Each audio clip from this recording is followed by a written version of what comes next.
Terima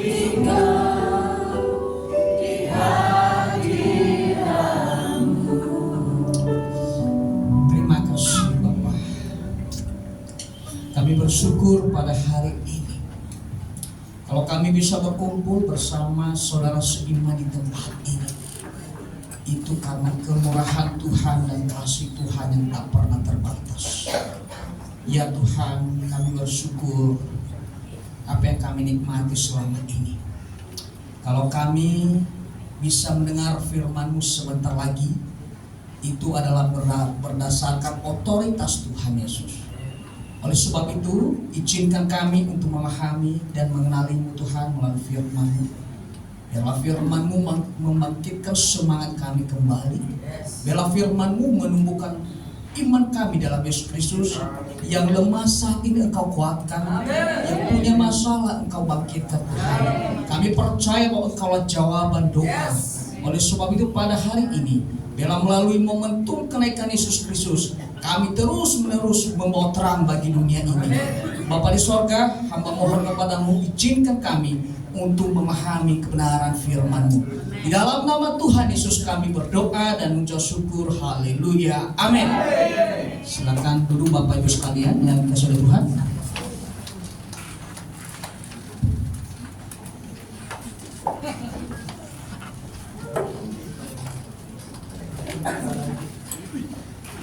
Shalom Bapak Ibu sekalian. Sungguh kesempatan yang indah yang saya peroleh dan saya dapatkan pada sore hari ini, sehingga saya bisa bertemu bersama-sama pertama sekali Bapak Ibu sekalian dan Pak Gembala di tempat ini. Jadi selama ini saya hanya dengar-dengar, mungkin sebaliknya demikian pula. Jadi puji Tuhan kita bisa ketemu pada sore hari ini.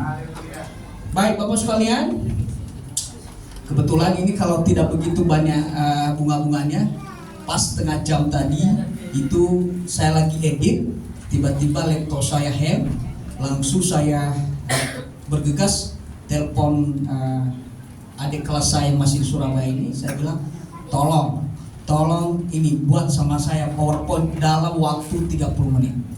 Makanya saya agak telat tadi, saya tunggu Anda kan. Jadi yang saya buat semalam kemarin itu, waktu Pak Mesak telepon saya, itu tiba-tiba mungkin karena banyak data di dalam, ya.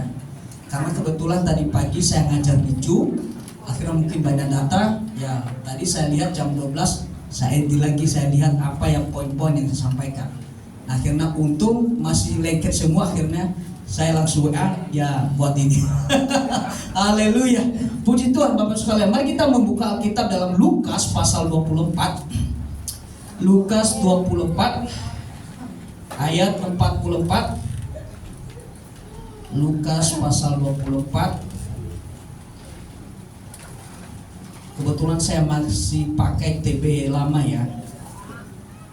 Saya sebenarnya pakai TB 2, cuma saya takut nanti Bapak sekalian lebih membaca ke TB lama, terjemahan baru yang lama. Oke Bapak sekalian, mari kita membuka Lukas pasal 24 ayat 44 sampai ayat ke-53. Ini berbicara tentang kenaikan Yesus Kristus. Maka kita melihat bagaimana apa yang disampaikan oleh Tuhan kita Yesus Kristus sebelum Dia naik.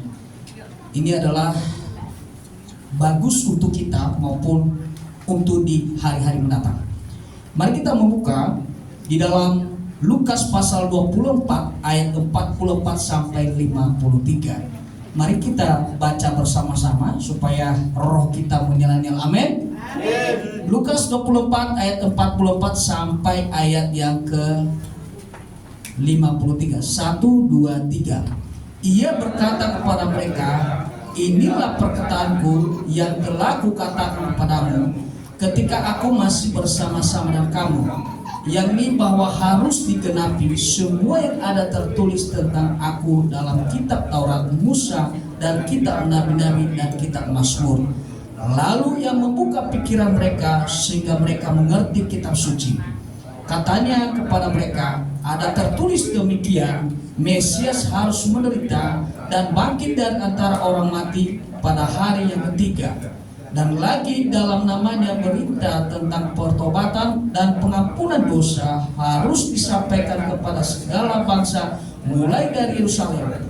Kamu adalah saksi dari semuanya ini, dan aku akan mengirim kepadamu apa yang dijanjikan Bapakku, tetapi kamu harus tinggal di dalam kota ini sampai kamu diperlengkapi dengan kekuasaan dan tempat tinggi. Lalu Yesus membawa mereka ke luar kota sampai dekat Betania. Disitulah, dan ketika ia sedang memberkati mereka, ia berpisah dari mereka dan terangkat ke surga. Mereka sujud menyembah kepadanya. Lalu mereka pulang ke Yerusalem dengan sangat bersukacita. Mereka senantiasa berada di bait Allah dan memuliakan Allah. Puji Tuhan, Bapak sekalian. Maka saya memberikan tema atau judul besar, Yesus Kristus Sang Pembuka Pikiran Manusia di segala abad atau di segala zaman. Jadi kalau kita melihat dari narasi ini atau dari pernyataan Yesus ini, dia sedang berbicara kepada orang Farisi, orang Saduki, dan ke-12 rasulnya minimal.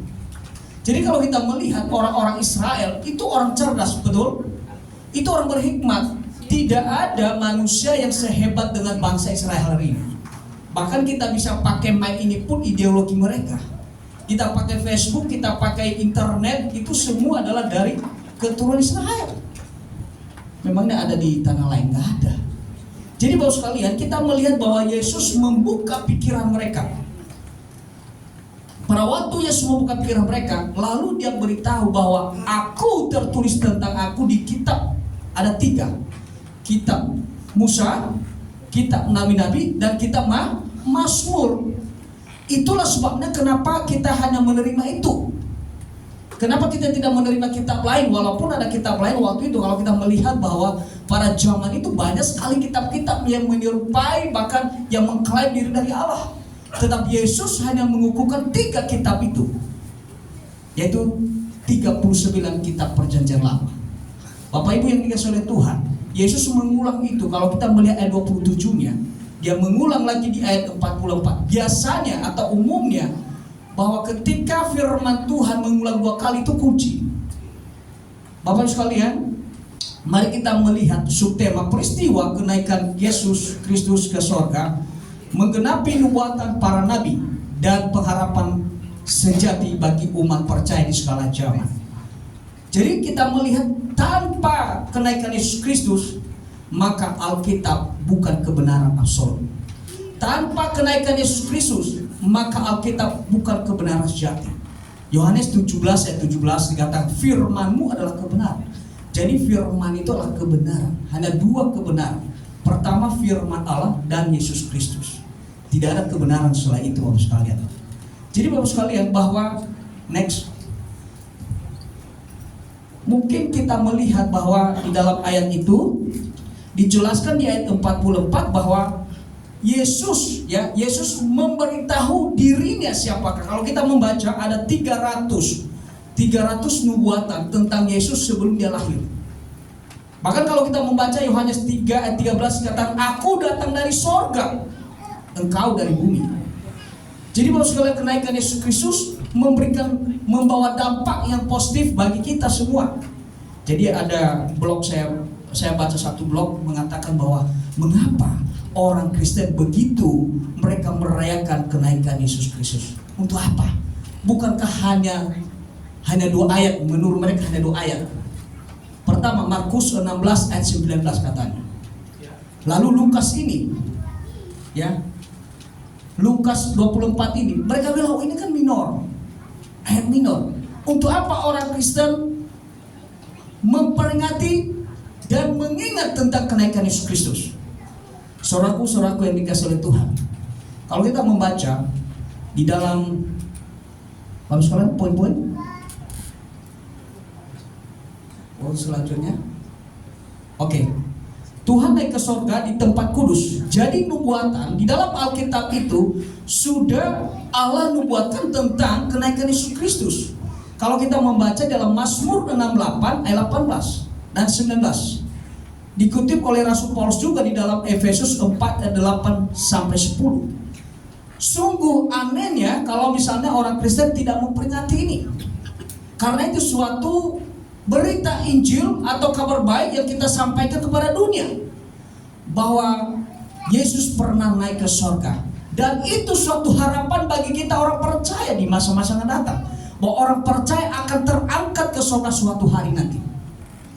Saudaraku-saudaraku yang dikasihi oleh Tuhan, nubuatan kenaikan Yesus Kristus dalam perjanjian lama dan orang-orang yang mentipologi kenaikan Yesus Kristus, kalau kita lihat siapakah itu?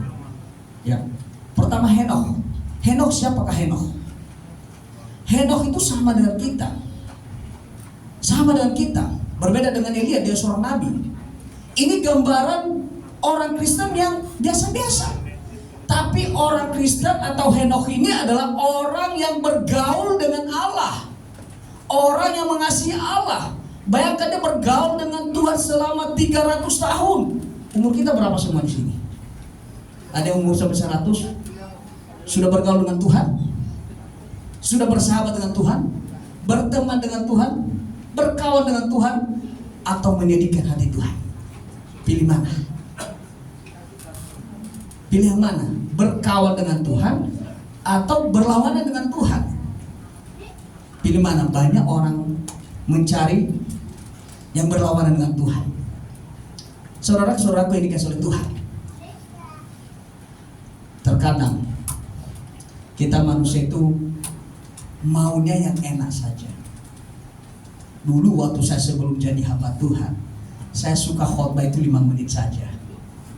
Setelah itu pulang. Tapi kalau nonton TV bisa 2 jam. Betul? Ya kan? Karena itu keinginan daging, keinginan roh kita tidak puaskan. Jadi bapak sekalian, Yesus berkata, aku sang pembuka pikiran. Dialah membuka pikiran saya dan membuka pikiran kita semua. Saya anak pendeta, tetapi hampir saya jadi ateis. Saya anak pendeta bapak sekalian. Nenek saya itu pendosa syafaat di kampung saya. Bukan kebetulan saya mau jadi pendeta. Ini sebenarnya benar liku-likunya gitu, Bapak sekalian. Kebetulan waktu tanggal 28 Maret 2005, orang-orang yang paling saya sayangi, kekasih jiwaku, itu waktu itu. Kalau sekarang kan Tuhan Yesus dong. Kekasih jiwaku, anak bungsu itu siapa? Kalau anak bungsu itu, kasih siapa? Bapak atau mama? Pasti mama kan?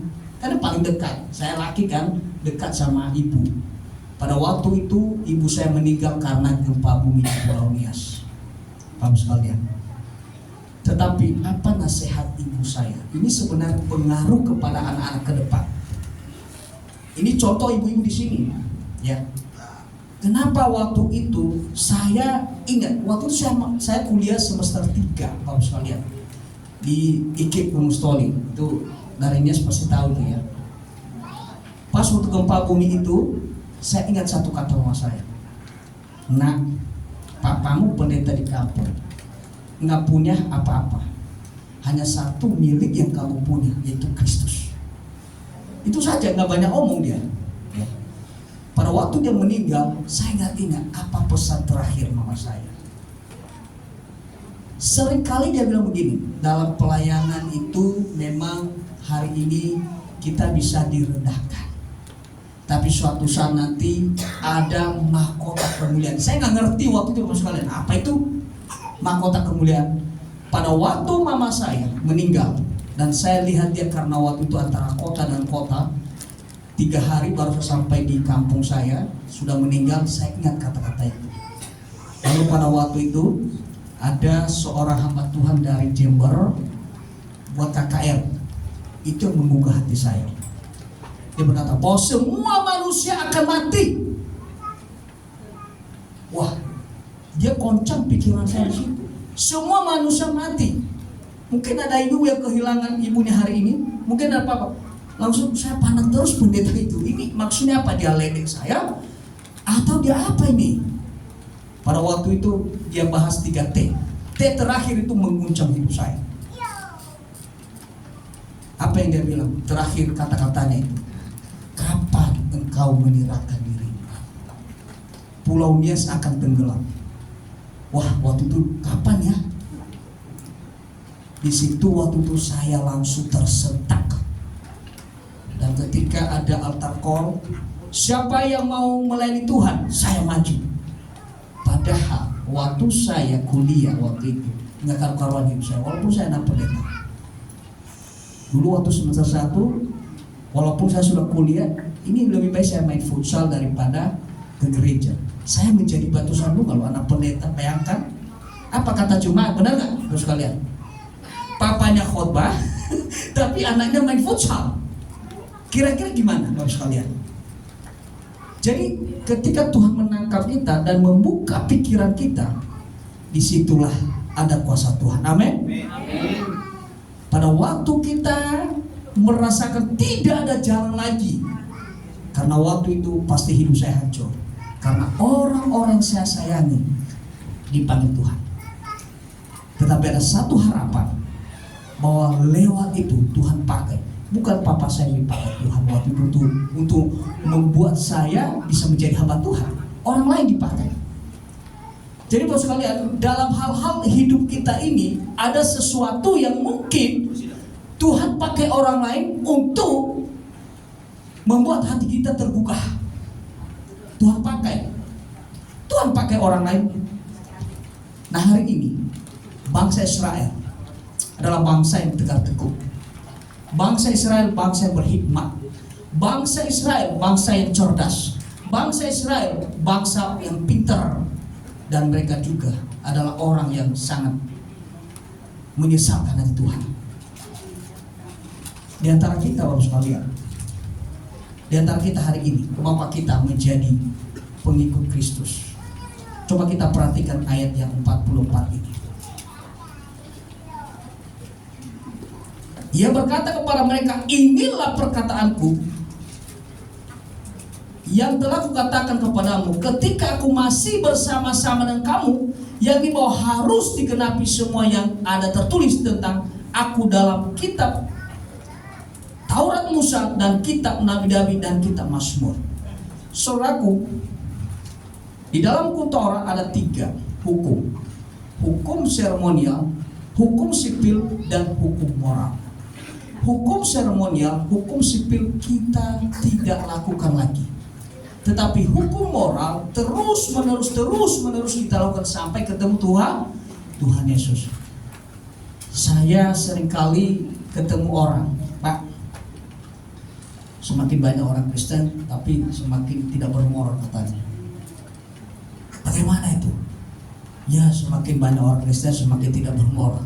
Kenapa? Karena manusia sebenarnya semakin dianggap itu, kita mulai dekat. Pada waktu saya mengajar eskatologi atau eksegesi wahyu, saya lihat bahwa tinggal meledak satu bom istilahnya itu, langsung Tuhan akan segera datang. Bapak sekalian, hari ini kalau kita melihat bahwa akan ada satu tokoh yang akan bisa mempengaruhi dunia ini, dan tokoh yang bisa mempengaruhi dunia ini akan berkeliling ke dunia ini dan bisa mengambil hati semua orang, dan itu bisa menggantikan Yesus Kristus di dunia ini. Dia adalah sebagai Kristus palsu. Bapak sekalian, next, Bapak sekalian, silakan. Henokh adalah seorang manusia biasa yang bergaul dengan Allah selama 300 tahun. Kalau kita membaca Kejadian 5 ayat 23 sampai 24. Lanjut.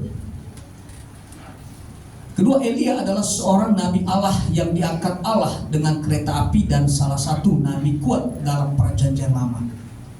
Jadi Henokh dan Elia itu menyimbolkan juru selamat yang akan diangkat.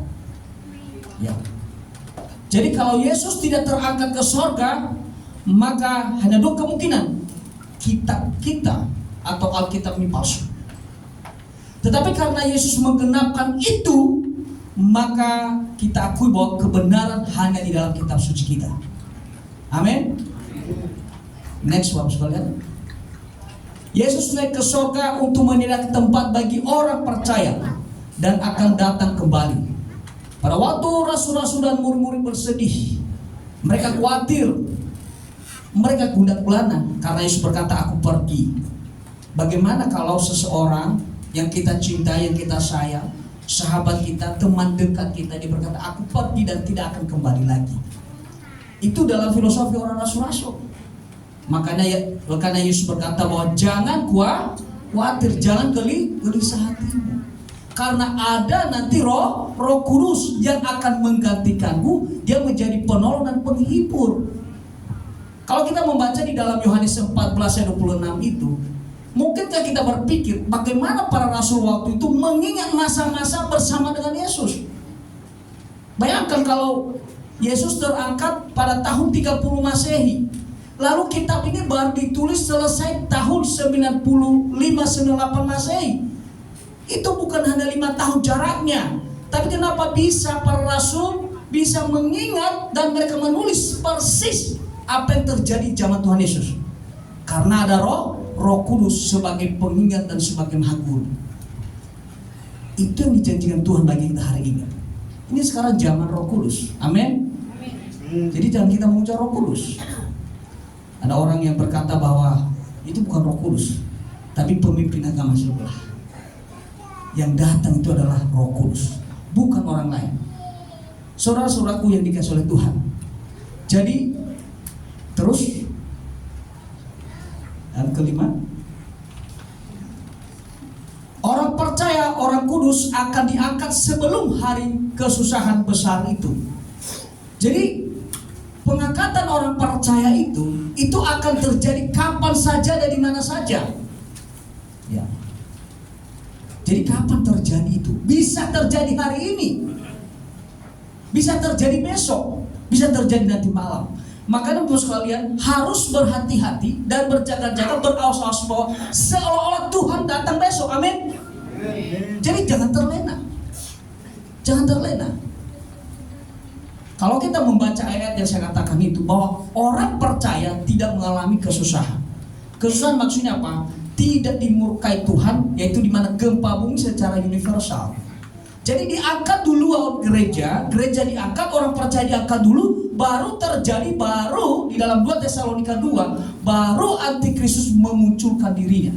Karena yang menahan sekarang ini antikristus adalah gereja. Amin. Kalau tidak ada gereja lagi, maka antikristus akan datang kembali. Bapak sekalian, jangan kita ngantuk dan jangan tidur. Karena kita mempersiapkan diri. Amin. Ya. Mempersiapkan diri. Jadi Bapak sekalian, kita melihat di sini bahwa pertama tadi Henokh orang biasa, kedua Elia seorang nabi, artinya penggenapan bagi pelayan Tuhan. Ya. Ketiga adalah penggenapan nabi itu adalah Yesus Kristus. Bukan dia hanya sekedar Tuhan atau Allah, dia juga adalah imam, dia adalah nabi, dia adalah rasul. Ada orang bertanya kepada saya, mengapa orang Kristen menyembah utusan? Karena dia hanya melihat gelar itu saja. Padahal di dalam diri Yesus Kristus banyak sekali gelar Yesus Kristus. Sebagai dia utusan, amin, sebagai nabi, sebagai imam, sebagai raja, sebagai anak manusia, anak Allah, sebagai raja di atas segala raja, Tuhan di atas segala Tuhan, dia adalah Allah. Semuanya kita terima. Kalau ada yang berkata hanya dia utusan, rapo, bukan hanya begitu yang dia tahu, katanya utusan nabi. Jadi Bapak sekalian, betapa kita menyakiti hati Tuhan kalau kita keluar dari iman. Jangan sampai kita keluar dari iman. Next Bapak sekalian, penerapan. Lanjut. Kenaikan Yesus Kristus adalah teladan penggenapan perjanjian lama. Jadi kalau kita membaca tadi dalam Lukas pasal 24 ayat 44 itu adalah menggenapi seluruh apa yang dimuatkan oleh para nabi, apa yang dimuatkan oleh orang kudus. Tuhan Allah naik di tempat kudus. Ada yang bertanya kepada saya, Pak, kalau Pak Aris mati gimana? Saya langsung ke surga. Oh, bagaimana tuh? Tubuh saya ini akan masuk di dalam mana? Di dalam neraka, di dalam tanah, bau busuk. Tapi roh dan jiwa saya kembali kepada Allah. Apa yang tidak mati bagi makhluk? Roh. Makanya kalau kita baca Pokkhotbah pasal 3:19, hewan rupanya punya roh juga. Pernah Bapak sekalian baca Pokkhotbah 3:19? Karena semua makhluk itu dinafaskan oleh Allah. Amin. Jadi roh kita itu jangan kita dustai. Ya. Saudaraku yang dikasihi oleh Tuhan, pada waktu penghakiman, masing-masing kita akan ketemu nanti. Nanti kita bisa ini. Kalau kita membaca di Wahyu 22 ya. Di sana dijelaskan ada minimal ada 2 kitab. Itu ada kitab kehidupan, ada kitab perbuatan. Kitab kehidupan ini sama dengan kitab anak domba. Bapak sekalian pernah baca Alkitab kan? Amin. Hari ini kita datang ke sini, itu tertulis nama Bapak sekalian di kitab mana? Di kitab perbuatan. Kalau di kitab kehidupan itu, pada waktu kita menerima Yesus Kristus sebagai Tuhan dan Juru Selamat, maka nama kita tercatat di mana? Di kitab kehidupan, ada di kitab anak domba. Sudah tercatat belum? Amin. Kalau saya tanya satu persatu di mana? Ayo, nanti kalau ada yang ngantuk pas saya tanya gitu kan. Bapak sekalian, next. Tuhan Yesus sang pembuka pikiran. Manusia tanpa Yesus, pikiran manusia menjadi tumpul.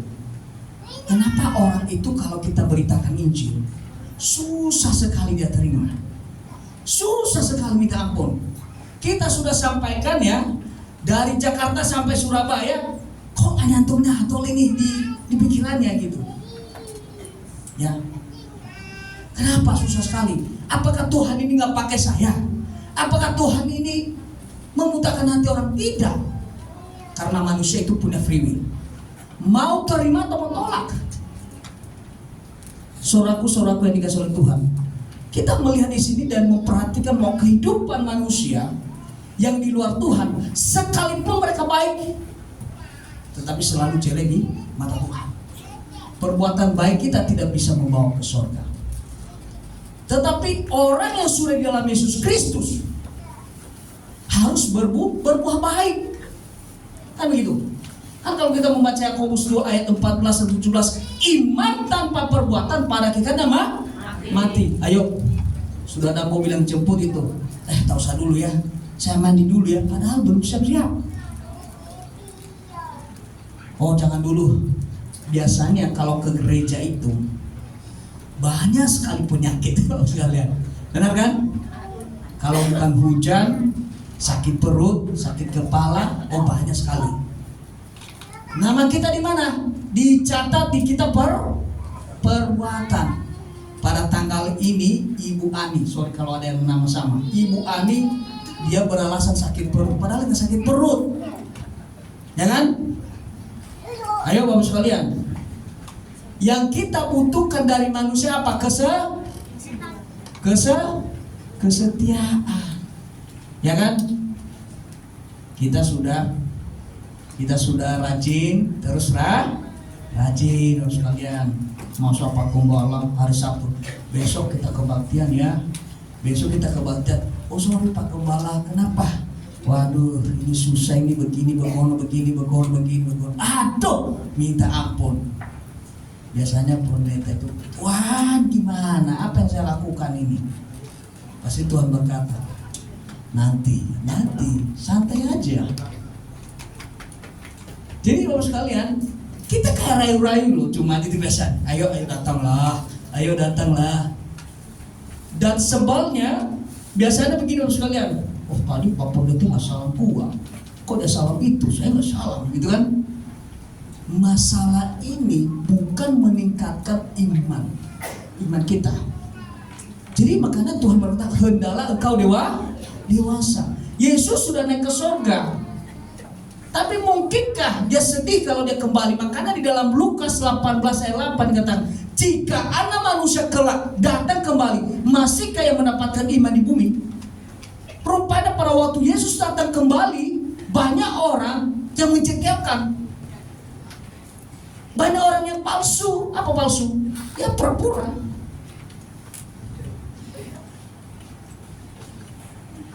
Biasanya khotbah itu meremukkan hati. Jadi kita tidak boleh main-main dalam hal ini. Yesus telah mati bagi kita. Makanya di ayat yang coba kita perhatikan, Lukas tadi, apa yang kita beritakan hari ini? Gak apa-apa ya, khotbah saya lama Pak Pendeta ya. Gak apa-apa, sesekali kan? Ya, kalau lagi ngantuk, ayo saya harus dengar firman Tuhan. Nah, kalau kita memperhatikan di ayat yang ke-46, katanya kepada mereka, aku ada tertulis demikian, Mesias harus menderita dan bangkit dari antara orang mati pada hari yang ketiga. Yesus sudah mati belum? Sudah. Oh, belum katanya. Sudah. Yesus telah bangkit. Itu bukti bahwa orang-orang yang mati sekarang ini pada waktu nanti dia akan bangkit. Jangan takut, jangan gelisah nangis begitu. Boleh kita sedih. Pak Pendeta saya nggak mau ke gereja. Kenapa? Suami saya sudah dipanggil Tuhan. Lalu gimana? Masa Pak Gembala yang gantikan itu? Benar nggak? Bapak sekalian. Oh Pak Pendeta, saya nggak mau lagi datang ke gereja. Kenapa? Ketika saya setia ke gereja, kenapa begini hidup saya? Itu salah, Bapak sekalian. Ya, karena pada waktu nanti nafiri Allah, orang yang masih hidup mereka akan diangkat, dan di dalam kubur mereka duluan dibangkitkan, Bapak sekalian.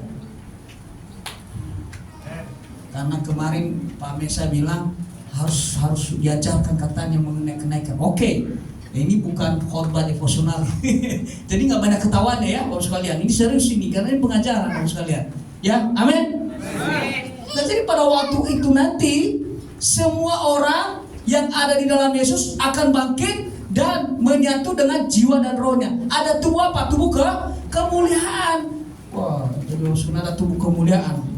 Nggak apa-apa sekarang jelek, kan saya pendek kan. Suatu hari saya tinggi, bisa lebih tinggi dari Pak Gembala kan, amin. Ya, karena diubah, ya kan, benar nggak? Wah, jadi sekalian, itu suatu keyakinan kita. Alkitab ngomong begitu, ya. Di dalam 1 Korintus 15 dikatakan di sana bahwa Tuhan mengubah tubuh kita sekejap mata. Jadi jangan ragu. Yang kita doakan Tuhan, semoga aku ketemu dengan saudaraku di gerbang timur. Di gerbang timur. Di mana di situ nanti kita ketemu bersalaman. Nanti kalau ada yang dengar khotbah saya di sini atau hamba Tuhan yang lain, Pak Gembala, nanti kalau masuk salam kami ya. Terima kasih ya sudah nasihati kami, sudah marah-marahin gitu kan. Amin. Sekarang sih bisa jengkel kan, tapi nanti sampai di tempat yang enak. Puji Tuhan, khotbah Pak Ars waktu itu buat kesal juga, lama lagi, benar nggak? Oh sekalian. Tapi nanti di tempat yang indah, wah terima kasih Pak Ars, terima kasih. Waktu walaupun Pak Ars waktu itu menjengkelkan, tapi sekarang saya sudah di tempat enak loh, ya kan? Bapak sekalian, jangan ragu. Kalau saya sering bilang, ketika kita masuk dalam Kristen itu, semua jawaban itu dijawab oleh kitab suci. Semuanya. Jangan sampai ada yang gelisah hatimu hari ini. Jangan sampai ada yang khawatir. Karena segala sesuatu disediakan Bapa untukmu. Mungkin kita tidak lebih, tapi kalau kita percaya bahwa Tuhan telah naik ke surga dan telah bangkit dari antara orang mati, maka segala sesuatu rintangan Tuhan bisa kalahkan. Saudaraku, next. Pemberitaan Injil atau kabar baik dari surga harus diberitakan. Kenapa disinggung tadi Yerusalem di situ? Yaitu pertama-tama kita harus memberitakan Injil di mana dulu? Mulai dari orang-orang dekat. Saya hamba Tuhan, saya menginjil istri saya loh Bapak sekalian. Saya menginjil anak saya malam-malam gitu. Anak saya kalau kelas 3 SD. Nanti saya saya urut-urut kepalanya. Nah, Tuhan Yesus telah menembus dosamu loh. Tuhan Yesus gimana ya? Kalau saya cerita aja, akhirnya sampai tidur. Kenapa? Kenapa sekalian? Karena saya tidak tahu anak saya itu akil balik. Tahu akil balik? Sadar diri, menolak atau menerima. Kalau orang Yahudi dulu, akil balik itu 12 tahun. Anak hari ini umur 7 aja sudah bisa cari uang di lemari mamanya, betul? Benar nggak? Bisa dia berbuat dosa nggak? Oh bisa. Kalau dulu tuh umur 12 tahun. Itulah sebabnya Yesus dibawa ke Bait Allah umur 12 tahun karena mengalami akil balik. Nah hari ini kita nggak tahu. Umur anak saya 9 tahun. Saya nggak tahu. Ketika saya bilang kalau berbuat ini dosa ini. Kalau berbuat ini baik. Oh saya khawatir. Kalau suatu saat, semoga Tuhan jauhkan ya, dipanggil Tuhan, saya menyesal suatu hari nanti dia belum menerima Kristus. Jadi itulah sebab mulai dari rumah kita dulu, anak kita dan istri suami. Apalagi pernah dengar cerita seorang pengkhotbah hebat namanya Billy Graham. Billy Graham, Ibu Esther itu pernah ragukan Tuhan. Ibu Esther bilang, benarkah Tuhan itu ada? Benarkah Tuhan itu ada? Akhirnya Billy Graham bilang, benar ada. Masa? Kira-kira ada nggak yang demikian istri hamba Tuhan demikian? Itu Ibu Esther pernah meragukan itu. Saya kira bahwa rupanya kenapa Yesus berkata mulai dari Yerusalem ini. Kebetulan juga waktu disalib Yesus dekat situ, dekat Yerusalem Bapak sekalian. Ya. Kenapa dikatakan itu? Seringkali kita tidak memberikan teladan. Seringkali kita tidak memberikan contoh. Bapak sekalian, ibu-ibu, pokoknya saya pelayanan. Entah anak sudah mandi, entah anak sudah makan, pokoknya saya pelayanan. Ayo, nama Tuhan dimuliakan enggak? Enggak. Banyak ibu-ibu yang konseling dan bawa konseling sama saya. Pak, tahu enggak? Saking sibuknya ibu-ibu istri saya ke gereja, rumah belum beres sudah pergi ke gereja. Ya, belum dikasih makan anak, belum dibersihkan anak sudah pergi ke gereja. Apa kesaksian? Tidak ada masalah. Marilah kita membenahi diri. Amin. Lanjut. Rasul-rasul adalah saksi mata dan kita saksi Kristus sampai Yesus datang kembali. Kesaksian para rasul dimulai dari Yerusalem dan Roh Kudus akan diutus oleh Bapa maupun Anak. Jadi saudaraku yang dikasihi oleh Tuhan, inilah kita melihat bahwa ada kerjasama. Tuhan yang kita sembah bukan Tuhan yang sepi. Bapa mengutus Anak, Bapa dan Anak mengutus Roh Kudus. Itulah Tritunggal, Bapak sekalian. Jadi apakah tiga Tuhan yang kita sembah? Tidak. Saya memberi penjelasan ini karena ini masih hangat-hangat ini. Jadi kita manusia itu hakikatnya adalah manusia. Di dalam diri saya ada tubuh, jiwa, dan roh. Demikian juga Allah. Hakikat Allah itu adalah Allah itu sendiri. Di dalamnya ada Bapa, Anak, Roh Kudus. Jadi kita tidak menyembah tiga Allah. Ini barangkali Bapak sekalian sulit untuk memahami kenapa orang Kristen menyembah tiga Allah. Tidak. Hanya satu Allah yang kita sembah, yang di dalamnya ada Bapa, Anak, dan Roh Kudus. Mereka saling mengutus. Bapa mengutus Anak dan Anak mengutus Roh Kudus dan Bapa. Jadi itu kita mengajarkan demikian Bapak sekalian. Next. Tuhan Yesus memberkati murid-muridnya. Itu bukti bahwa semua orang percaya akan disertai dan dipimpin di segala zaman. Jadi kalau kita melihat bahwa Yesus akan dipimpin, disertai kita di segala abad, di segala zaman. Kapanpun dan di mana kita ada, Tuhan selalu bersama kita. Apapun yang kita perbuat hari ini, Tuhan tahu. Entah kita lakukan di tempat tersembunyi, itu Tuhan tahu. Karena di segala tempat ada mata Tuhan. Oleh sebab itu mari kita menjadi pelaku-pelaku firman Tuhan. Next one sekalian.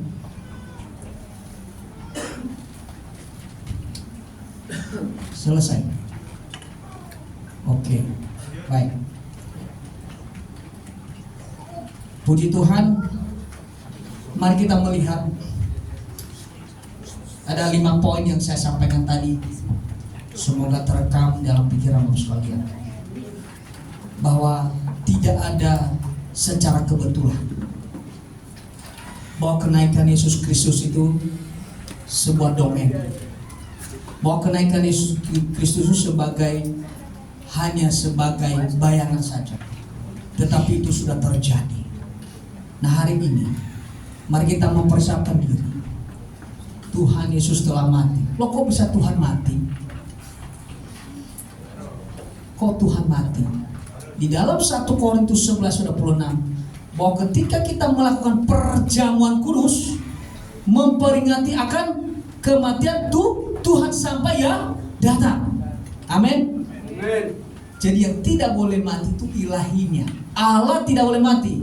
Tuhan itu kelak, artinya sang penguasa. Di dalam Matius 28:18, kepadaku diberikan kuasa di sorga, di bumi, dan di bawah bumi ini.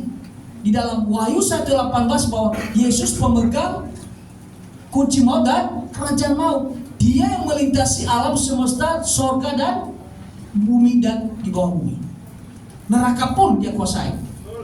Jadi banyak orang berkata bahwa neraka itu adalah dikuasai oleh iblis. Tidak, Bapak sekalian. Ya. Nah, jadi Bapak sekalian, kita melihat bahwa kematian Kristus, kematian Tuhan kita, manusia yang mati, bukan ilahinya yang mati. Karena kalau ditanya Bapak sekalian, ingat bahwa Yesus telah mati bagiku dan bagimu. Barang siapa yang percaya dan bertobat kepadanya akan diselamatkan. Bertobat artinya menyesal bahwa saya orang berdosa. Orang berdosa tidak bisa menghampiri Allah yang Maha Kudus. Orang berdosa, setitik dosa manusia tidak bisa menghampiri Allah. Itulah sebabnya hari ini mari kita menerima Kristus, karena tidak ada jalan lain selain Yesus Kristus. Ambil kesempatan dan ambil keputusan hari ini, katakan, Tuhan, aku menerimamu sebagai Tuhan Yesus selamat saya. Jangan tunda waktu. Bukan berapa banyak kita dengar firman Tuhan, tetapi sudahkah kita memutuskan diri kita hari ini bahwa saya menerima Engkau sebagai Tuhan dan Juru Selamat saya? Sudahkah kita putuskan dari diri kita, dari dalam, bukan karena pengaruh orang? Sudahkah kita berkata, Tuhan, hari ini kuserahkan hidupku bagimu? Sudahkah kita putuskan itu? Karena kita tidak tahu kapan waktunya Tuhan panggil saya dan saudara. Amin. Mari kita berdoa.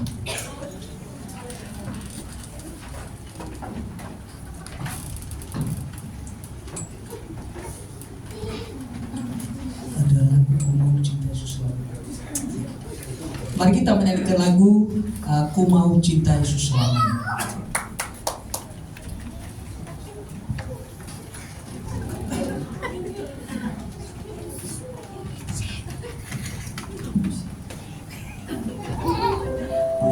Mari kita bangkit berdiri sekalian.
Silly